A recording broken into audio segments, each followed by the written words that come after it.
Game Clique.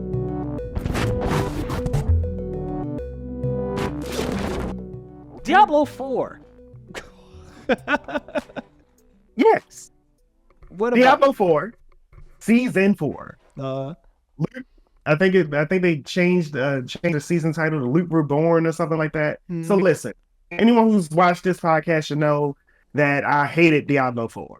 Like I had $100 something, edition of this game. I logged in with all my friends and we were playing it and we were like, what the hell is this? Like why is the loot dumb? Why does it feel like I don't have great powers? Why am my cache filled with gems and I can't pick up new things? And why am I on all these other tiers and I still have loot that just doesn't matter? And I get damage on Tuesdays is the meme that came out. It was like, that was literally the thing. It was like the loot, like you would do extra percentage damage if the enemy was in this position at this specific amount of time. So they took all of that feedback over the course of season 0, season 1, season 2, and season 3, and they finally gave us a product that is actually decent. So we're now in season 4. I've been playing through again. I prefer Sorcerer. I just wanted to check it out. I have been keeping my ear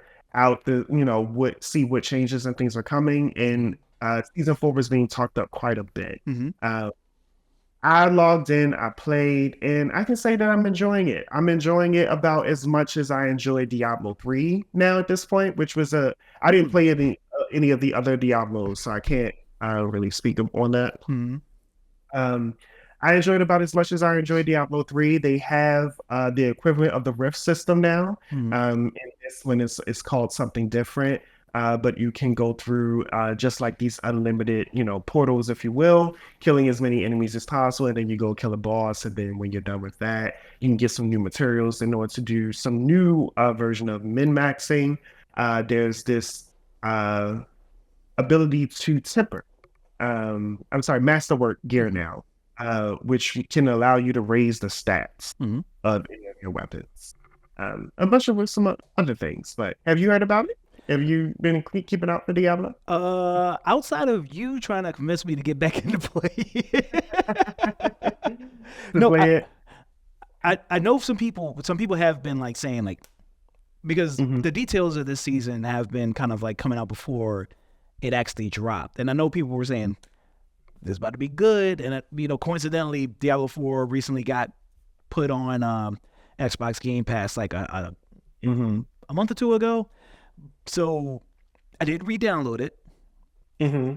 I might launch it. So I want to do this a little bit different. If you can remember any of your gripes from Diablo 4, lay it on me and I can see if they address that issue or not.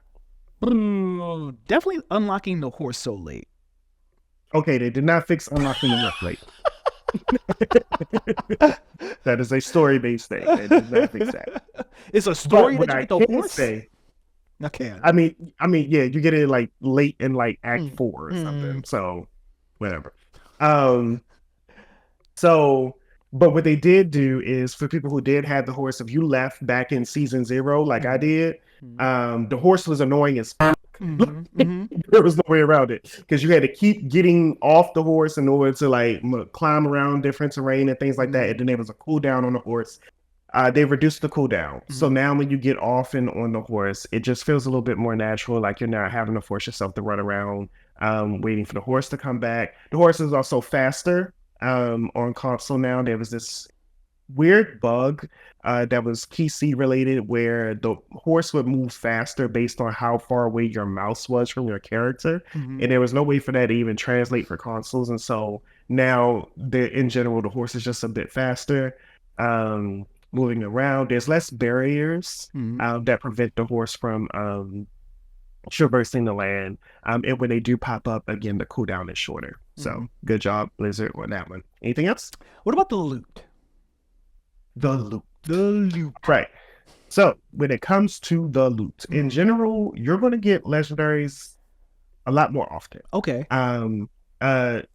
Even in earlier world tiers, especially if I want to say that this is more so geared to people who have completed the story already, because when you complete the story you get a new bounty, if you will.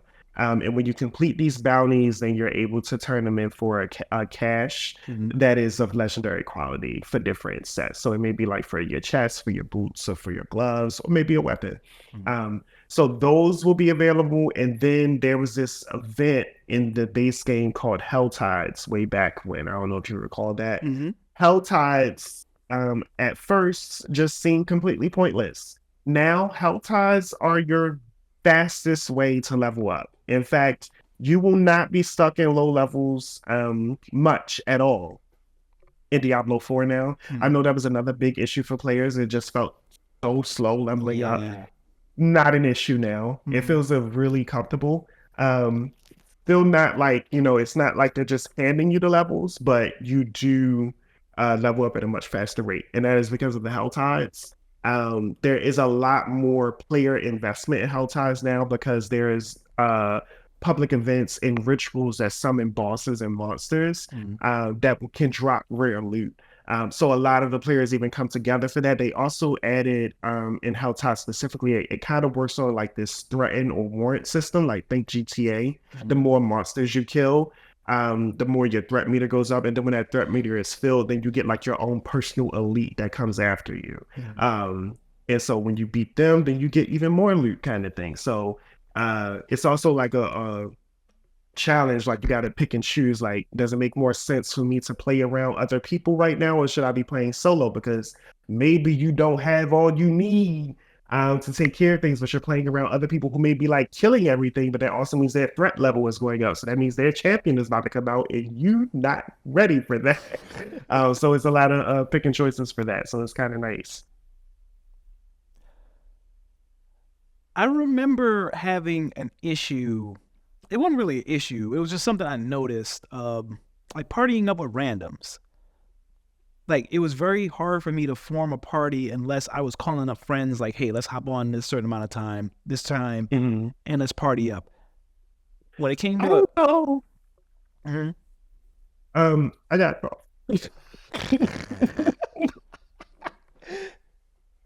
I don't know. I don't know if I don't know if I never had that issue. Okay. So I would party up at specific times back. I use it the same way that I did back in season 0, and we'll just say way here.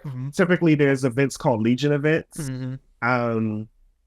When we are all waiting around for Legion events or for the world bosses, you have the option to just, party invite the people who are standing around you and near you at that time. And a lot of times people are a lot more amenable to accepting your request at that time, just because there's a good party-wide EXP bonus that happens during that, and they're just waiting around doing nothing. So like there's no control there. I haven't really tried partying up with randos during the Hell Tides. I do expect that people would be something of that, just because it is like the most major place to gain experience.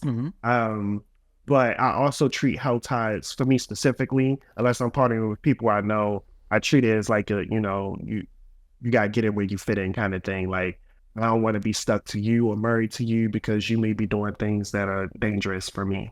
So that's how I treat Hell Tides. Okay.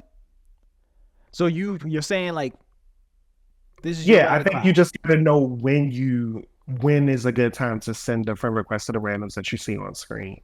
I will say that I see mostly what I see now is the chat box being used for trading and selling of the gear pieces, because one of the new things that they did is they made it very obvious when a loot piece happens to have a role or stat wise that exceeds what it would normally drop. Right. So if you see a loot piece and it has like these red stars on it, essentially, then that means that one of the loot stat rolls, whether it be intelligence or whatever, will be at a higher level than what it normally is, and that's considered rare for some people. And they'll, they trade up for that. And if you happen to find one that has 3 stars on it, where all of the loot rolls are increased, then you can make a good amount of bank from that if you choose to sell it. Okay. So hey, if you bounced off of Diablo 4. Now's the time to hop back in, is what you're saying. I will say that I am definitely getting my money's worth out of the $100 or so that I spent. It is not a perfect experience, by any means. And I only say that because I think Path of Exile spoiled me. Just from the many myriad of options that you have in Path of Exile. Diablo is a much more linear experience, if you will, of that. But in general, it feels good. The battle pass also didn't feel too cringe. That's going on right now. So yeah, go in. I think it's definitely worth it. If you paid it for it already and you stop playing it, I think it's definitely worth getting your money for it if you do like Diablo. If you like Diablo, I think Diablo 4 is likable now in general. Hell yeah. While we're on the topic of Diablo, I know a lot of y'all are aware that 33 Immortals just had their closed beta. Why the hell are we not talking about 33 Immortals? Well, we just dropped an hour's worth of gameplay of the 33 Immortals closed beta. Me and Duke were kind of talking about what we're seeing, what we liked, what we didn't like, along with a couple of other games that we played over this weekend. So go ahead and check our YouTube channel out. Make sure you sub